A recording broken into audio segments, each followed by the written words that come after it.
You are at your kitchen table. It is 7 in the morning. Your coffee is getting cold. You have not touched it. In front of you is a letter from USCIS. It arrived yesterday. You read it 3 times. It says your case has been placed on hold. No reason given, no timeline, no next steps. Your hands are steady, but your mind is moving fast. Was it something you filed? Something you said? Something you did not know? Your neighbor told you this happened to someone they know and that person lost everything. Your cousin said the same thing happened to his coworker, and it turned out to be nothing. You do not know who to believe. You do not know if this is a routine administrative pause or the beginning of something serious. The next decision you make, call someone, do something, say something, could shape what happens next. Most people in this moment panic and make moves they cannot take back. What immigration attorneys charge $300 an hour to explain is exactly what this video covers. Stay with me. I am Jacob, and I went through the official USCIS policy documentation, the Federal Register, and the Immigration and Nationality Act specifically on administrative holds and case suspension procedures. Everything you are about to hear comes directly from USCIS.gov, DHS.gov, and the INA. Before we go through this, immigration policy is shifting right now, and it is shifting fast. USCIS does not call you. USCIS does not email you when a new rule quietly changes something that affects your specific case. Subscribe to this channel and turn on the notification bell so that updates reach you before they reach your case file. And join our WhatsApp community, the link is in the description below, where we share confirmed immigration updates the moment they are verified, not the moment they go viral. Now let me walk you through exactly what is happening and exactly what your rights are. Here is what is actually confirmed under U.S. law. USCIS has the legal authority under 8 CFR 103.2b, 18, to suspend adjudication of a pending case when there is ongoing litigation, a policy review, or a related legal matter that directly affects how the case must be decided. This is called an administrative hold or adjudicative pause. It is a formal documented procedure. It is not the same as a denial. It is not the same as a rejection. It is not the same as an investigation into you personally. Here is what is circulating on social media that is not accurate. There are posts in immigrant community groups right now saying that if your case is put on hold, your current status is automatically invalid. That is false. There are also posts saying that receiving a hold notice means ICE has been notified about your case. That is also false. An administrative hold means USCIS has paused the decision on your application. Your existing valid status remains intact while that hold is in place. The difference between knowing that and not knowing it could determine whether you make a costly, unnecessary mistake in the next 48 hours. Now let me break down your actual rights in this situation, one by one. The first right is your right to inquiry, the right to ask USCIS directly about the status of your case.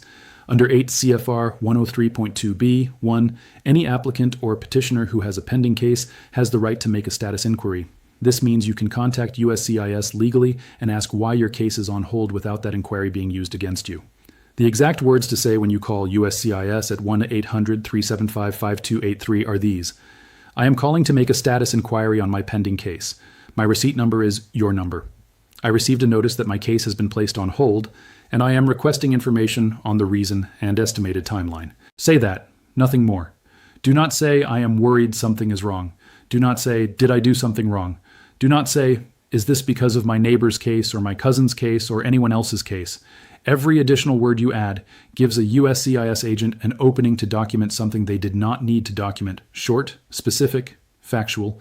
Immigration attorneys bill up to $350 per hour to coach clients through exactly this phone call. You now have the same preparation. But the right to inquire is only the beginning of what you have access to. The second right is your right to your case file under the Freedom of Information Act. The FOIA, 5 USC 552, gives every person, citizen or not, the legal right to request records the government holds about them. If USCIS has placed your case on hold, and you want to know exactly what is in that file, what has been noted, and what documentation they are currently holding, you can file a FOIA request directly with USCIS. You do this at uscis.gov FOIA at no cost.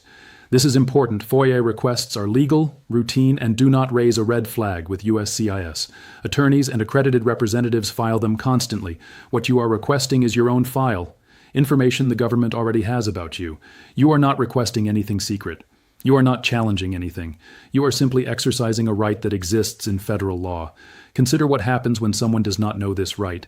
A person receives an administrative hold notice and spends 4 months in the dark, not knowing what is in their file. They eventually hire a consultant who charges them $1,800 to file a FOIA request that is free to file. The information in that file would have clarified the reason for the hold in the first week. That outcome was completely avoidable. But there is one more protection most people in this situation never use. The third right is your right to a congressional inquiry. Every member of the United States Congress has a constituent services office.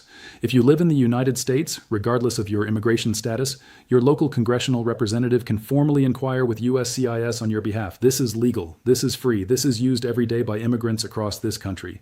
Under standard congressional liaison procedures, USCIS is required to respond to congressional inquiries within a defined time frame. What this means in practice is that a letter from a congressional office can sometimes move a stalled case faster than any attorney letter. To use this right, go to house.gov, find your representative by zip code, go to their website, and find the section that says Casework or Help with a Federal Agency. Fill out the form, describe your situation, include your receipt number. You do not need to be a citizen. You do not need to be a voter. You need to be a constituent, meaning you live in that district. That is it. This tool is free, legal, and dramatically underused by immigrant communities. The fourth right is your right to maintain your current valid status while the hold continues. This is the one that causes the most fear and the most misinformation. Under INA Section 245 and the automatic extension provisions governing many benefit categories, a pending application with USCIS generally protects your status while the application is under active consideration, including while it is administratively held. According to USCIS policy, if your underlying status was valid when you filed and your application remains pending, you are generally protected from status violations that would otherwise arise from the passage of time. This is not universal, and it depends on your specific visa category and filing type. But it is also not the automatic collapse that many people assume when they see the word hold. What you should never do in this situation is voluntarily abandon your pending application out of fear. Never say to USCIS, "I want to withdraw my application," unless you have spoken with a licensed immigration attorney, and that is a deliberate, strategic legal decision. Withdrawing an application eliminates the protection that a pending application provides. The hold, as uncomfortable as it is, keeps your file active and your status protected in ways that withdrawal does not. The fifth right is your right to file a mandamus action if the hold becomes unreasonable. A writ of mandamus is a legal filing in federal court that compels a government agency to act on a case that has been unreasonably delayed. Under 28 U.S.C. 1361, federal courts have the power to compel federal agencies, including USCIS, to take action on applications that have been pending for an unreasonable amount of time. USCIS does not advertise this, but immigration attorneys use it regularly. If your case has been on hold for a prolonged period with no resolution and no explanation, a mandamus lawsuit is a legal tool available to you.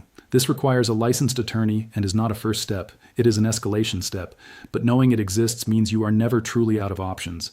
Here is your exact step-by-step plan for this situation. Write this down or save this video. Step 1. Do not panic and do not take any action on your case for the first 24 hours after receiving a hold notice. Read the notice carefully for any specific instructions or deadlines. If no deadline is listed, you have time to move carefully. Step 2. Call USCIS at 1-800-375-5283 and make a formal status inquiry using exactly these words. "I am calling to make a status inquiry on my pending case. My receipt number is your number. I received an administrative hold notice and I am requesting information on the reason and estimated timeline." Write down the name of the agent and the date and time of the call. Step 3. File a FOIA request at uscis.gov FOIA to request your complete case file. This is free and takes about 5 minutes to submit online. Step 4. If your case has been on hold for more than 6 months with no movement, contact your congressional representative's constituent services office through house.gov or senate.gov. Request a congressional inquiry into your pending case. Provide your receipt number. Step 5. If you are detained or if any enforcement action is connected to your case, say only this: "I want to speak to an immigration attorney." Do not sign anything. Do not answer questions about your case. Do not explain the hold notice. Repeat only: "I want to speak to an immigration attorney." These 5 steps are the professional framework. Now let me give you the free resources to support them. USCIS directly, uscis.gov, or call 1-800-375-5283. For your FOIA request, uscis.gov FOIA. For free and low-cost legal help, immigrationadvocates.org. For your rights in any enforcement situation, aclu.org, Know Your Rights. For immigration legal aid organizations, nilc.org. For BIA-accredited representatives who are not attorneys but are government-approved to help with immigration cases, Justice.gov EOIR recognized organizations. One important warning before I close. There are people right now targeting immigrant communities who are charging money, sometimes thousands of dollars, to file the exact forms and FOIA requests I just described to you for free. There are fake immigration consultants, fake notarios, and people calling themselves immigration specialists who have no legal authority to advise you. In this country, only attorneys licensed by a state bar or BIA accredited representatives are authorized to give you legal advice on your immigration case. Never pay anyone who guarantees a result. No legitimate immigration attorney guarantees outcomes because no legitimate attorney controls what USCIS decides.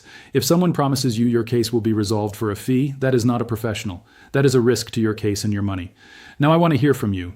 Have you received a hold notice on your case? How long has your case been waiting? And tell me, which country are you watching from right now? Drop it in the comments below.